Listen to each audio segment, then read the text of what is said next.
केलेल्या आहेत की ज्या मुंबईला धरलं गेलं अशा पद्धतीनं कोणतीही कारवाई होऊ नये, रस्ते मोकळे केले जावेत आणि खास करून जिथं परवानगी नाही तिथं आंदोलन देखील करता येणे हाटकोड्याचं म्हणणं आधी त्यावर काय असं आहे की मान्य उच्च न्यायालयाच्या निर्देशावर आता आपण भाष्य करू शकत नाही. जी काही अप्रोप्रिएट अथॉरिटी जी आहे त्या संदर्भात ती काही आवश्यक हायकोर्टाच्या निर्देशाप्रमाणे कारवाई करेल. तुम्ही एक कच्चा मसुदा पाठवलेला आहे, नेमका नाही, आमच्या उपसमितीने जे काही मुद्दे उपस्थित झाले होते आम्ही गेले 2-3 दिवस सातत्याने त्याच्यावर विचारविनिमय करून अंतिम मसुदा तयार केलाय. तो अंतिम केलाय, सगळ्यांनी मान्यता दिली त्या मसुद्याला आणि तो आता आम्ही घेऊन आम्ही मान्य जरंगे पाटलांना भेटणार आहोत आणि त्या बाबतीमध्ये मला असं वाटतं की काही सकारात्मक निर्णय होईल अशी अपेक्षा आहे. शिष्टमंडळ भेटीला गेलं होतं, अचानक स्वतः तुम्ही भेटायला का जात आहात? नाही, असं आहे की उपसमितीच्या वतीनेच न्यायमूर्ती शिंदे साहेब जाऊन आले होते. त्याच्यातून उपस्थित केलेले मुद्दे शेवटी उपसमिती जी आहे ही मंत्रिमंडळानं एम्पॉवर केलेली समिती आहे, शेवटी निर्णय समितीला घ्यायचे होते आणि म्हणून न्यायमूर्ती शिंदे साहेबांच्या समितीने ज्या गेल्यानंतर चर्चा केल्यानंतर जे मुद्दे उपस्थित झालेत त्याच्यावर समितीने गेले 2-3 दिवस मग कायदेशीर मत घेतलं. ॲडव्होकेट शिंदे साहेबांचं मत परत त्याच्यावर त्यांचीही चर्चा केली.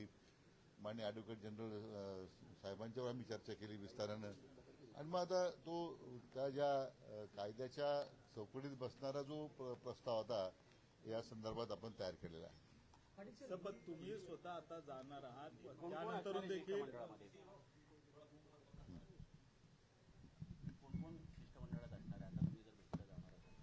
आता माझ्या समेत आमचे समिती सदस्य शिवेंद्रराजे भोसले साहेब आहेत, माननीय जयकुमारजी आहेत, गोरे आहेत, माणिकराव कोकटे साहेब ते जॉईन होत आहेत आम्हाला. कारण आता हे सगळ्या अचानक घडामोडी सगळ्या घडल्या. बाकी मात्र सगळे सन्माननीय मंत्रिमंडळातील सदस्य या सगळ्या प्रक्रियेमध्ये आहेच आहेत. गेले 2-3 दिवस काय होते, काय ऑनलाईन होते, पण या सगळ्या चर्चेमध्ये त्यांचा सहभाग होता आणि आमच्या विभागाचे सगळे मग सामाजिक न्याय विभागाचे सचिव किंवा आमच्या विभागाचे सचिव जे म्हणजे उपसमितीचे सदस्य सचिव आहेत ते मग वेगवेगळ्या विभागाचे जे अधिकारी त्या समितीत आपण घेतलेले आहेत ते सगळेच त्या ठिकाणी हजर राहतील. तुम्ही गेल्यानंतर मागे घ्यावं म्हणून मसुद्यात नेमकं काय दिलेलं? नाही, मला वाटतं आपण ती चर्चा आता करण्यापेक्षा एकदा आम्हाला त्यांच्याशी चर्चा करू दे. मला वाटतं ती चर्चा झाल्याच्या नंतर मग तो प्रसिद्ध तो पब्लिक डोमेनमध्ये येणारच आहे. परंतु आम्हाला विश्वास आहे की शासनाच्या या भूमिकेमुळे माननीय जरंगे पाटील समाधानी होतील अशी आमची अपेक्षा आहे. गंभीर गुन्हे दाखल नसलेल्या मराठा युवकांवरती जे गुन्हे दाखल करण्यात आलेले आहेत, ज्याच्यामध्ये जे गंभीर गुन्हे दाखल नसलेल्या युवकांवरती केसेस जे आहेत त्या मागे घेतल्या जातील असं काही मसुद्यामध्ये मेन्शन केलंय का? या बाबतीमध्ये स्पष्ट भूमिका शासनानं मांडलेली आहे. म्हणून त्या मसुद्यामध्ये मग ते गुन्हे मागे घ्यायचा प्रश्न असेल, त्या मृत नातेवाईक मृत आंदोलक जे आहेत त्यांच्या मुलांना पाल्यांना नोकरी द्यायचा प्रश्न असेल, हे सगळे विषय आपण ऍड्रेस केले. कुणी येत नव्हतं, शिष्टमंडळ येत नव्हतं, त्यांच्याकडून प्रतिसाद येत नव्हता. आज यापूर्वी म्हणजे ड्राफ्ट पाठवण्यात आलाय, तुम्ही जाण्याआधी त्यांच्याकडून कुणी आलं होतं का? त्यांनी बाजू ऐकून घेतली का? कारण वारंवार असं होतं की त्यांच्याकडून कुणी येत नाही असं सरकारचं वारंवार म्हणणं. त्यांच्याशी चर्चा झाली नाही, पण त्यांच्या ज्या मागण्या आल्या होत्या आमच्यासमोर पहिलं निवेदन आलं, नंतर न्यायमूर्ती शिंदे साहेबांच्या माध्यमातून काही त्यांचे मुद्दे समोर आले. म्हणून त्या कायद्याच्या प्रक्रियेमध्ये शेवटी बसले पाहिजे. आता हे आपण ताबडतोब काही निर्णय करून जाणं, उद्या त्या कायद्याच्या कसोटीला जर आपण टिकलो नाही तर ते मराठा बांधवांच्या त्यांच्याशी विश्वासघात केल्यासारखं होईल. सर, याला लागूनच प्रश्न जो ड्राफ्ट पाठवलाय त्यांच्या त्या जर मान्य झाल्या, त्याचा जरांगीने स्वीकारला तर 100% कायद्यात चौकटीत सगळं बसेल काय विश्वास? म्हणून तर वेळ गेला ना. कायद्यात चौकटीत बसावेत आणि त्या कसोटीमध्ये टिकाव्यात म्हणून तेवढा वेळ गेला.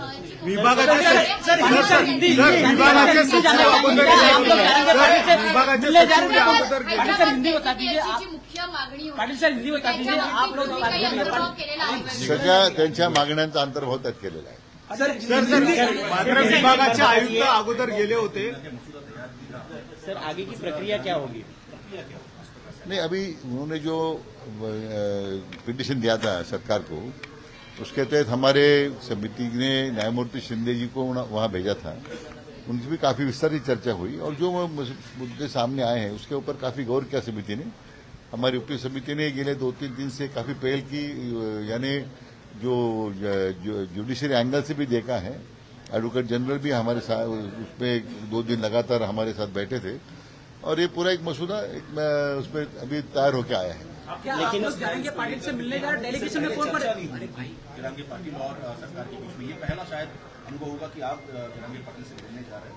नहीं, मुझे हमारा विश्वास, मुझे पूरा विश्वास है कि अतिशय सकारात्मक दृष्टि से सरकार ने ये इस मामले में पहल की है और हमें विश्वास है कि जरांगे पाटिल जी भी सरकार की भूमिका को इसमें स्वीकारेंगे। सर आखिरी सवाल, डेलीगेशन में कौन कौन होगा, मिलने कौन कौन जा रहा है? अभी मेरे साथ हमारे मंत्रिमंडल के जो सदस्य हैं, शिवेंद्र भोसले जी हैं, माननीय जय कुमार जी, हमारे विधायक माननीय राणा जगदीश सिंह हैं, मानिकराव जी आए थे मुंबई में। ये अचानक इतनी हलचल हो गई कि सबको बुलाना ठीक, लेकिन आज भी सुबह हमारी जो मीटिंग में सब हमारे मंत्रिमंडल के सहयोगी ऑनलाइन मौजूद उपस्थित थे और सबका एक मुझे खुशी है इस बात की कि एक सर्वसम्मति से इसको अभी उसको हमने मंजूरी दी है।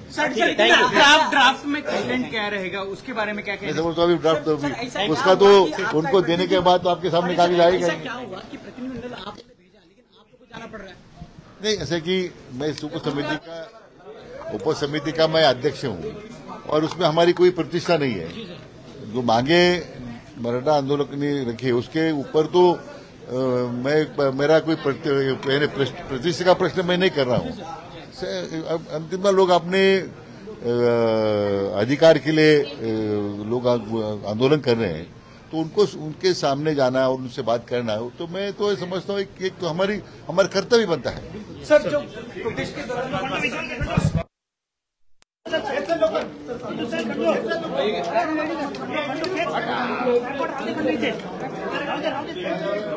हो चला पटकन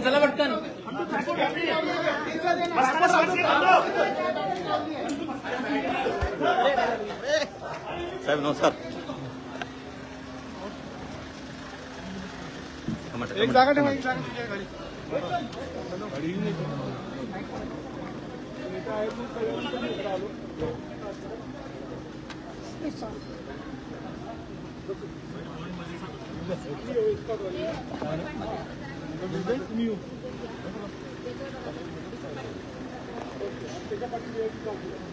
थोडंसं खाली जरांगे निघालेत मसुदा घेऊन.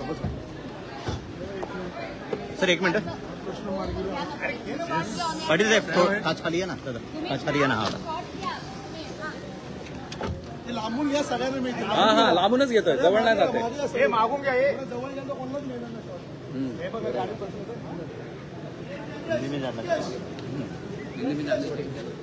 किरण सर एक वॉक थ्रू करें.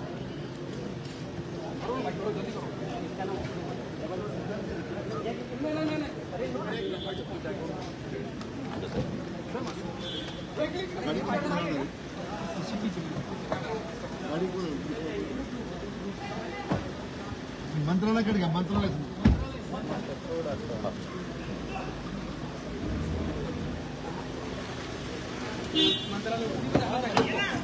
हिंदी में जाना चाहेंगे.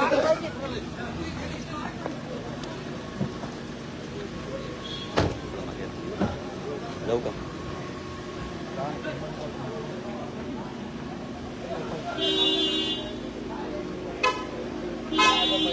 Thank you.